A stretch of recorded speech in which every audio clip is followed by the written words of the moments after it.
বাড়িতে আসলে মজার বিষয় হচ্ছে রাতে শোয়ার আগে চিন্তা করতে হয় না পরের দিন ব্রেকফাস্টে কি বানাবো, মানে কি খাবো। যাই হোক, ব্রেকফাস্ট করে আমরা গেছিলাম একটু ঘুরতে। ক্লোইর বান্ধবী এসছে, তো ওদেরকে দুজনকে আইসক্রিম কিনে দেওয়া হয়েছে। আমরা একটুখানি ঘুরে ফিরে আসবো, কারণ কি এখন রান্না বান্না হচ্ছে বাড়িতে, তেমন কোনো কাজও নেই। তাই আমরা ঘুরতে গিয়ে আমি খেলাম চা, মানে বড়রা, মিলিন্দ গাড়ি চালিয়ে নিয়ে গেছিলো আর সৌগত গেছিলো, আর আমরা মানে ওরা দুজন। তো দুধ চা খেতে খুবই ভালো লাগলো, ভাঁড়ে করে অনেক দিন পর। আমরা দুবাইয়ে চা পেতাম, মানে দুধ চা পেতাম, এই স্বাদ হয়তো পেতাম না, কিন্তু মানে এরকম ভাঁড়ে করে দেওয়া হতো না। এটা তো শুধু এখানেই স্পেশাল পাওয়া যায়। তো চাটা ভীষণ ভালো ছিল।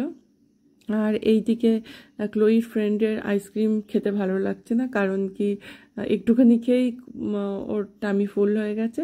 এদিকে ক্লোই বলছে আর একটা আইসক্রিম খাবে, তাই জন্য আমাদেরকে আবার যেতে হলো সেই আইসক্রিমের দোকানে।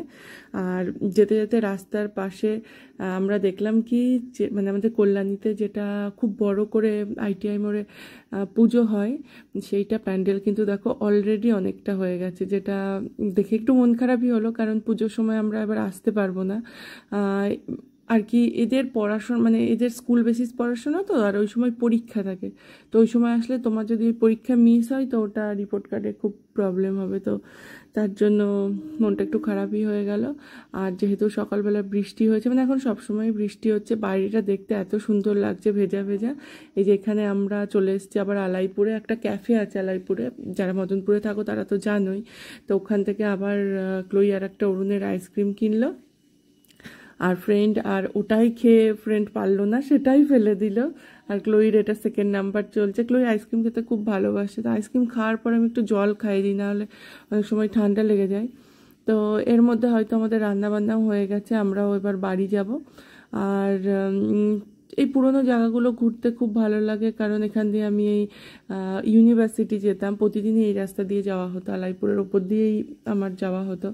তো এইসব জায়গাগুলো দেখলে খুব ভালো লাগে। তখন তো মানে তাড়াহুড়ো করে যেতাম আসতাম, কতক্ষণে পৌঁছাবো, ক্লাস স্টার্ট হয়ে যাবে, এরকম তাড়াহুড়ো থাকতো। মানে অত ভালোভাবে দেখিনি তখন, কিন্তু এখন যেন মনে হয় যা দেখি তাই খুব ভালো লাগে। তবে আমরা যে সিয়াটেলে থাকি, সিয়াটেলের সঙ্গে আমি মদনপুরটা খুব ভালো রিলেট করতে পারি, কারণ কি সিয়াটেল খুব সবুজ, আর আমাদের মদনপুরও খুব সবুজ। কিন্তু দুবাই যখন থাকতাম, দুবাই হচ্ছে ঝা চকচকে একদম, তোমার গেলেই মনে হবে হ্যাঁ ফরেন কান্ট্রিতে চলে এসছে এরম টাইপের, সবে আর্টিফিশিয়াল। দুবাইটাও ভীষণই ভালো ছিল, না হলে 10 বছর কাটালাম কি করে।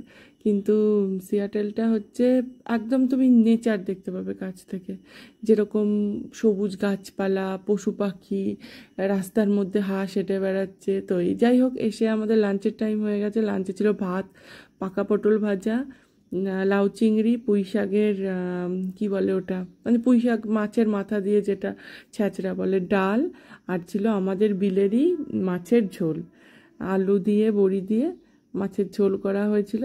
তো খুবই টেস্টি ছিল সব।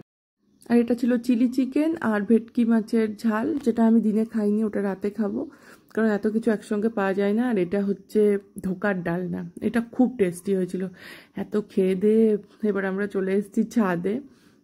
একটুখানি ক্লোই যে সাইকেল ছিল, স্কুটার ছিল, সব তো আমরা যখন দুবাই থেকে US শিফট হয়ে আমরা ইন্ডিয়াতেই পাঠিয়ে দিয়েছিলাম, অত জিনিসপত্র নিয়ে যাওয়া সম্ভব হয়নি। তো সেই সাইকেলটায় এখন ক্লোই ছাদে চড়ছে, আমরাও কিছুক্ষণ এখন গল্প করব। আর যে জামা কাপড়গুলো মেলা আছে এগুলো প্লিজ অ্যাভয়েড করো, কারণ কিছু করার নেই, বর্ষাকালে শুকানোর জন্য মেলে রাখতেই হবে। আমরাও ছোটো থেকে দেখে এসেছি এগুলোর সঙ্গে আমরা সবাই অভ্যস্ত, কারণ এখন অঝোরে সব সময় বৃষ্টি হচ্ছে। ক্লোইর এই সাইকেলটা দেখলে তোমরা বুঝতে পারবে যে সাইকেলটা পুরো নতুন, সামনেটা পুরো এই যে র্যাপগুলো পর্যন্ত খোলা হয়েছিল না, তার মধ্যেই আমাদেরকে পাঠিয়ে দিতে হয়েছে। যাই হোক, এখানে যে কদিন এনজয় করছে মানে সেটাই আমাদের খুব ভালো লাগছে, কারণ কি অ্যাটলিস্ট দাম দিয়ে কিনে উসুল হচ্ছে, মেয়েটা চালাতে পারছে।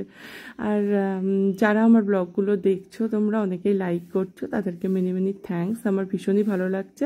ভালো থেকো তোমরা সবাই, দেখা হবে নতুন আর একটা ব্লগে, বাই।